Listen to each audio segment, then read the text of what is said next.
fenomena gunung es dan mungkin hanya 0,5% saja yang terbongkar. Tapi justru membanggakan karena taring-taring keadilan mulai tumbuh. Kita melihatnya takut karena kita selama ini terbiasa dibius oleh rezim sebelumnya dan menganggap aneh apabila keadaan itu memerlukan konsekuensi yang berat. Berbagai upaya dilakukan untuk mengusik eksistensi KPK. Ada yang langsung meminta pembubaran ataupun mengamputasi peran KPK secara terselubung. Penjelasan undang-undang menyebutkan peran KPK sebagai trigger mekanis yang berarti mendorong agar upaya pemberantasan korupsi oleh lembaga-lembaga yang telah ada sebelumnya menjadi lebih efektif dan efisien. Peran KPK tidak hanya menindak koruptor di dalam negeri, tapi juga membantu negara internasional memerangi korupsi, di antaranya membantu negara lain mengungkap skandal korupsi di negara tersebut. Peran KPK dalam pemberantasan penyuapan pejabat asing atau orang asing dalam bentuk mengungkap kasus yang ada di negaranya. Karena itu, ke depan sudah seharusnya pemimpin KPK terpilih harus benar-benar memiliki perspektif yang kuat sehingga dapat melihat secara lebih tajam persoalan mendasar dari merajalelanya korupsi. Sudah seharusnya desain program dan kebijakan pemberantasan korupsi harus bercermin pada tipologi korupsi yang mendominasi, bukan sekedar menjalankan tugas dan kewajiban pemberantasan korupsi sebagaimana mandat undang-undang tapi tanpa bekal yang cukup memadai. Dalam pelaksanaannya, KPK yang memiliki kewenangan penuh untuk menangkap dan menyelidiki kasus tindak pidana korupsi. Tidak dapat kita pungkiri dengan kewenangan itu pula, KPK menjadi mimpi buruk bagi para pejabat dan elit politik yang korupsi. Karena KPK dapat menangkap para pelaku korupsi yang telah dicurigai kapanpun dan dimanapun. Seperti yang telah kita lihat pada akhir-akhir ini. Dalam kasus penangkapan terhadap Jaksa Urip Trigunawan yang ditangkap langsung oleh KPK dengan mencegat mobilnya di pinggir jalan. Demikian juga dengan pemeriksaan KPK terhadap tersangka kasus korupsi Al-Amin Nasution, KPK tanpa segan-segan menggeledah kantor anggota DPR RI tersebut. Sekian presentasi dari kelompok 4. Sekarang dibuka sesi tanya-jawab. Dipersilahkan. Ya, baik. Ibu yang bertindak sebagai moderator. Saya kira bagus apa yang disampaikan oleh Afra ya. Tentang bagaimana sebenarnya peran lembaga pemberantasan korupsi dalam mengentaskan korupsi. Saya tadi ada yang menarik statementnya itu adalah ketika seseorang berusaha untuk bagaimana melihat tentang pelaku korupsi atau pelaku koruptor di Indonesia, ada dua hal yang dipertanyakan. Tadi satu adalah, apa tadi Arfa itu? Satu, Ibu, catat. Takut akan korupsi ataukah takut untuk terseret? Bukan itu ya? Begitu ya? Ya, Bu, ya. Ya, oke. Jadi itu menarik untuk kita diskusikan. Nah, mungkin adik-adik sekalian ada hal-hal mungkin yang ingin diperkuat atau ingin ditanyakan kepada pemakalah. Ibu mempersilahkan tiga orang. Silakan mau raise hand atau mau dalam room chat, silakan. 3 orang dulu. Yang mau raise hand, silakan raise hand.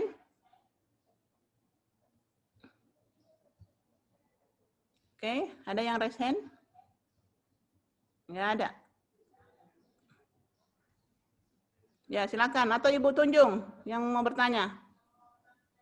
Pertanyaan. Siapa? Ada, Bu, ada. Oke, Fahri. Silakan. Sebut namanya Fahri. Terus perkenalkan nama saya Fahri Abdurrahman.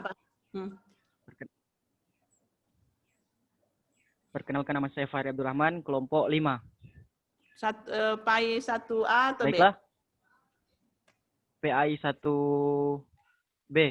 B, oke. Baiklah, saya akan bertanya. Jadi sebagaimana yang kita tahu bersama bahwa apakah kesepakatan KPK dan kepolisian, karena kita tahu bersama pelaku tindak pidana korupsi ini di bawah naungan KPK.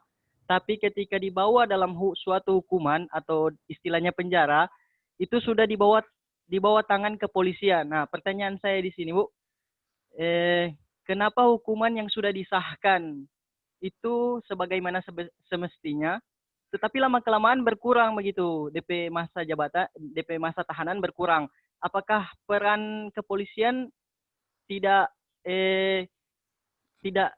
bisa dibilang tidak ada kebijaksanaan begitu ya, Dang, Bu? Oke, ditangkap. Sudah jelas. Bisa dimengerti, Bu? Ya, Ibu sangat mengerti. Masa Ibunya mengerti pertanyaan? Oke.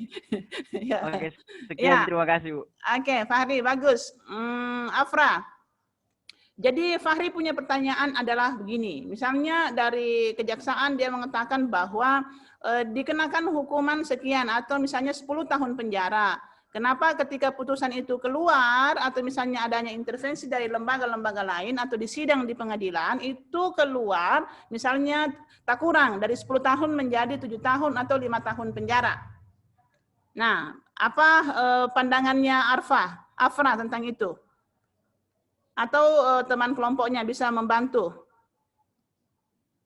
Silakan Afra.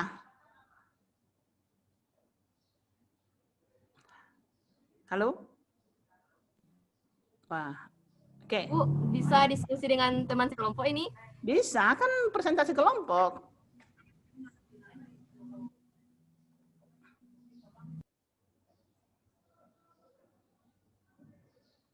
Ya, sambil kita menunggu, Afra, ini ada yang raise hand, Nurul Yusuf.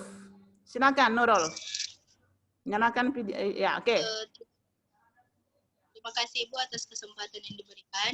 Saya ingin bertanya, jika sebuah lembaga atau orang dalam lembaga tersebut yang membuat peraturan, jika dia melanggar peraturan sendiri, atau kan korupsi ini berasal dari diri sendiri atau tingkah laku diri seorang diri.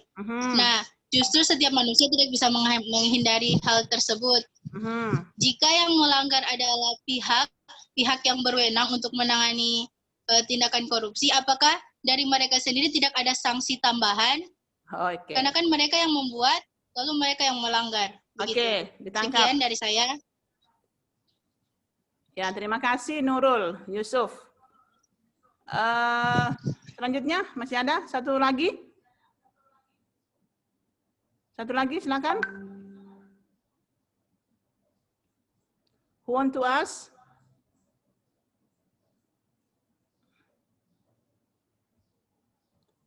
Oke, Afrah sudah selesai diskusinya dengan temannya?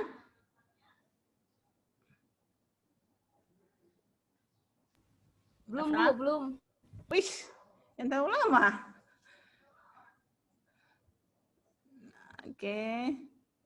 Jadi ada dua pertanyaan tadi. Dua pertanyaan yang ditanyakan itu adalah yang tadi Ibu sampaikan dari Fahri, dan yang kedua dari Nurul. Dari Nurul itu mengatakan bahwa ketika yang melakukan pelanggaran atau melakukan korupsi itu adalah dari lembaga itu sendiri, misalnya dari KPK, apakah dia ada hukuman tambahan yang diberikan? Nah, jadi ini Nurul semacam mengkritisi. Karena misalnya dari KPK mereka tahu bahwa korupsi itu tidak dibenarkan. Yang sosialisasi tentang undang-undang KPK, tentang undang-undang korupsi itu adalah dari KPK sendiri.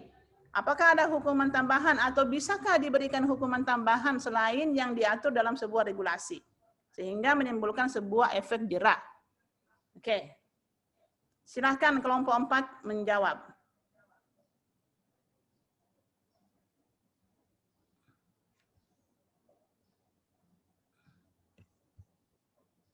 Ya, kita kasih waktu ya kelompok 4. Tapi jangan terlalu lama deh ya waktunya.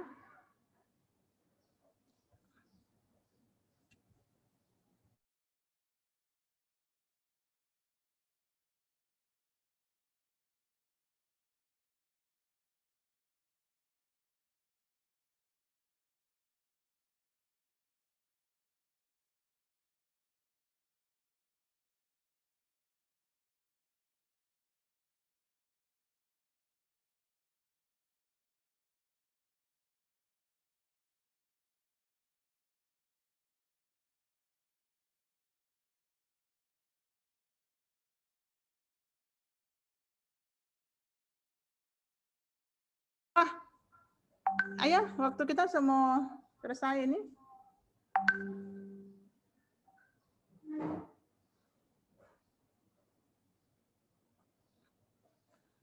Ayo.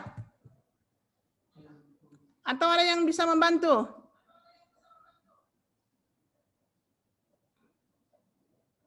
Ini Komsat PAI 1A siapa ini? Coba. Komsat PAI 1A siapa? Bu, mohon maaf sebelumnya.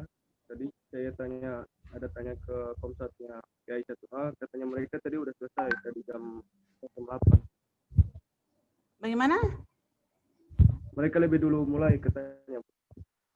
Kok dorong mulai dari siapa? Tapi katanya Ibu enggak udah valid katanya link Zoom-nya. Bagaimana nih? Nggak mengerti Ibu. Ibu ada kirim yang link yang satu. Bagaimana bisa sudah selesai kalau Iya, jadi Bu. yang masuk ini cuma PAI 1B? Ya, yang termasuk cuma PAI 1B dari tadi, Bu, katanya. Oh gitu.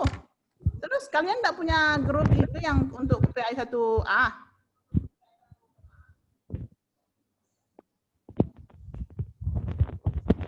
Oke, lanjut aja. Ya, lanjut saja. Nanti kita diskusikan. Oke, Arfa, silakan Arfa.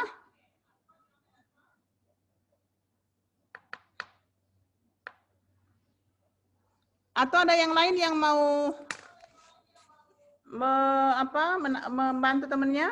Silakan.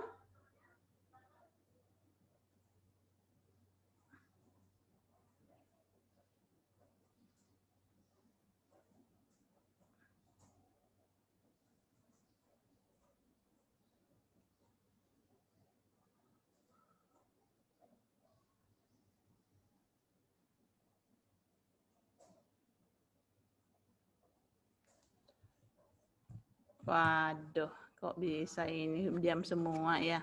Coba ini Abdul Zadid, bagaimana pandangan kamu tentang itu yang tadi disampaikan oleh temanmu, oleh Fahri, Abdul Zadid, bahwa terkadang hukuman yang diberikan atau yang dituntut oleh misalnya dari KPK misalnya itu atau Jaksa Agung itu dituntut 10 tahun, kenapa bisa berubah ke 7 tahun atau 5 tahun? Bagaimana pandangan kamu, Zadid?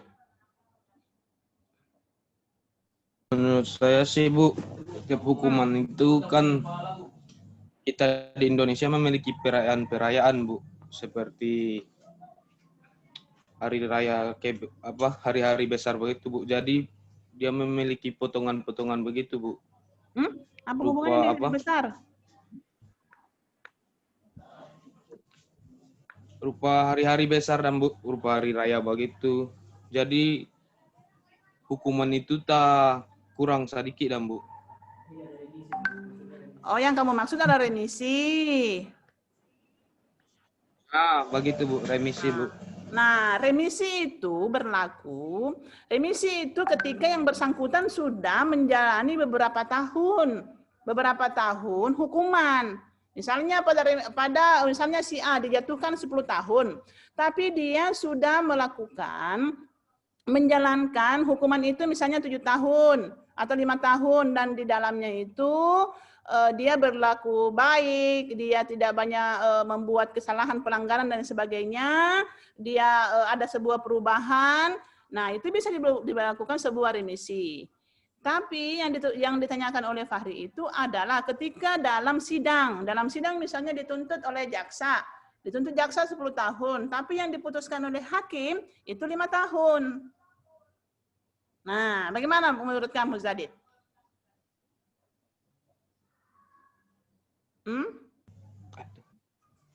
Mungkin ada pembelaan dari si pelaku sih Bu, menurut saya. Sampai tak kurang begitu. Oh, ada pembelaan, Kang. Oke.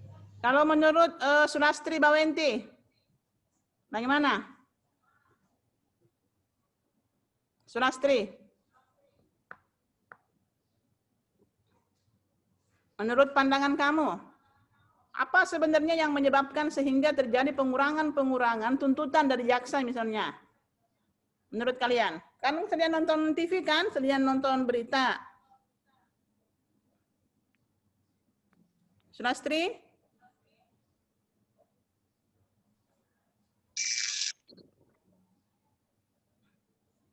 Oke, kita pindah ke Andani Yusuf. Ya Bu. Ya, menurut kamu bagaimana? Pandangan kamu terhadap adanya pengurangan tuntutan dari jaksa misalnya, tuntutan misalnya 7 tahun atau 5 tahun itu? Revisi tidak termasuk, Kang. Remisi. Oke. Jadi kalian kayaknya belum terlalu ini ya. Jadi misalnya memang begini, dalam proses hukum acara di pengadilan itu ada sebuah tahapan-tahapan yang dilakukan, Fahri. Jadi jaksa hanya mendatangkan sebuah bukti. Ya, begitupun dengan misalnya yang dituntut itu juga mendatangkan bukti. Tetapi yang memberikan atau yang mengambil sebuah keputusan dalam sidang itu adalah hakim. Oke? Jadi tidak ada kewenangan dari lembaga KPK. Jadi KPK kan melihat bahwa di sini ada indikator untuk korupsi.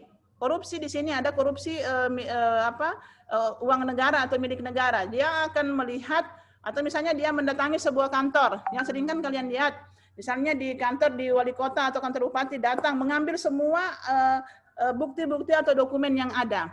Kemudian bukti dokumen yang ada, kemudian dia memeriksa dokumen itu, jangan sampai dokumen tersebut ada sebuah mal administrasi yang dimaksud.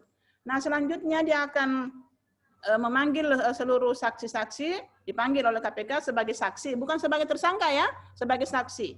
Karena ditetapkan seseorang sebagai tersangka itu ketika dia dua ada alat bukti. Oke, alat bukti. Nah, setelah itu klop semua, maka dia itu akan dilimpahkan ke kepolisian untuk mengadakan sebuah penyelidikan ya. Kemudian mengadakan sebuah penyidikan dan lain sebagainya. Kemudian disidanglah dia di pengadilan. Nah, tugas mereka adalah mendatangkan semua bukti. Mendatangkan semua alat bukti di persidangan. Akan tetapi yang memberi keputusan dalam Undang-Undang Kekuasaan Kehakiman itu dikatakan bahwa tugas hakim adalah menerima, memeriksa, menyelesaikan, dan memutus perkara. Jadi kewenangan untuk memberikan keputusan itu adalah ada di kewenangan hakim. Ya, majelis hakim melihat, oh bukti ini seperti ini, bukti ini seperti ini, bukti ini seperti ini. Bisa saja tuntutan jaksa itu 5 tahun, tapi hakim memutuskan misalnya 7 tahun. Atau bisa saja tuntutan jaksa 7 tahun, tapi hakim memutuskan 3 tahun. Ya, itulah yang disebut dalam proses hukum acara. Jadi hukum acara itu adalah sebuah proses bagaimana kita beracara di pengadilan secara formilnya. Ya, formilnya tentunya berdasarkan dengan data-data atau fakta-fakta materialnya. Ya, Fahri ya? Oke. Waduh, semua habis waktu Kang, tuh orang. Oke, selanjutnya untuk ini yang pemakalah ini Afrah. Gimana ya? Fahri bagaimana Fahri? Bisa dimengerti? Sudah jelas. Oke. Bisa, Bu. Ya. Jadi intinya di sini peran hakim. Ya, karena memang yang tugas untuk memberikan keputusan, memeriksa itu ada mengadili. Ya, hakim. Dalam Undang-Undang Kekuasaan Kehakiman. Oke. Yang selanjutnya adalah tentang tadi aturan. Jadi semua yang melakukan pelanggaran hukum itu adalah diberlakukan aturan yang sama. Jika si A ini melakukan, itu kan dalam pasal, jika misalnya melakukan korupsi sekian-sekian, ini hukuman pidana dengan hukuman denda sekian, dan lain sebagainya. Akan tetapi, kalau yang ditanyakan oleh Nurul itu perlu untuk penambahan hukuman, bisa saja, tergantung instansi yang bersangkutan atau pimpinan yang bersangkutan, biasanya dia dimutasi, atau biasanya dia itu di non-job. Namanya begitu, misalnya hakim melakukan pelanggaran atau dia melakukan sebuah korupsi dalam hal misalnya dagang perkara, tanda petik ya dagang perkara, maka dari itu dia dicopot dari jabatannya, misalnya dia ketua pengadilan atau wakil ketua pengadilan dicopot dari itu atau dinonjobkan, ataukah dia dimutasi ke tempat yang terpencil. Itu adalah sebuah sanksi yang berat menurut Ibu, yang tentunya lebih berat dari sanksi misalnya denda. Jadi kurungan badan, jadi sanksi itu kan ada kurungan badan, ada denda, dan lain sebagainya. Ya, itu. Nah, Nurul di mana nih? Jadi diasingkan, Kang? Ya, diasingkan. Nah, diasingkan. Ya, oke. Mohon perhatian, sebelum kalian waktu kita habis, ini ada link chat, link absen di chat. Tolong diisi ya, segera diisi sekarang. Itu linknya, link absen ya, link absen, segera diisi sekarang ya. Nah, itu ya untuk Fahri dan untuk Nurul, bahwa inilah wajah daripada negara kita. Bahwa kita sebenarnya negara hukum yang tentunya semua kita diatur dengan regulasi yang ada. Tetapi menurut Ibu bahwa kenapa penegakan hukum itu masih seperti yang terjadi sekarang ini, bahwa itu karena masih kurangnya efek jerah yang diberikan kepada masyarakat. Efek yang paling tinggi menurut saya itu adalah sanksi moral yang diberikan. Nah, bayangkan kalau seseorang itu sudah menjadi ketua pengadilan, dia sudah dihormati, dihargai dalam sebuah masyarakat, kemudian dia dinonjobkan, kemudian misalnya dia diupacarakan dan sebagainya, itu paling sanksinya malu banget, kan? Pasti kan seperti itu, kita akan malu, apalagi kalau kita dihormati gitu kan. Jadi perlu.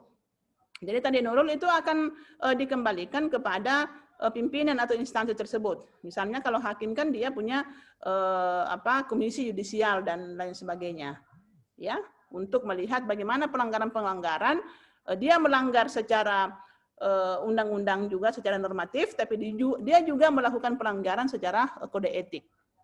Nah, kode etik itu ada hal-hal yang berapa, nanti kalian baca bagaimana tentang aturan tentang kode etik.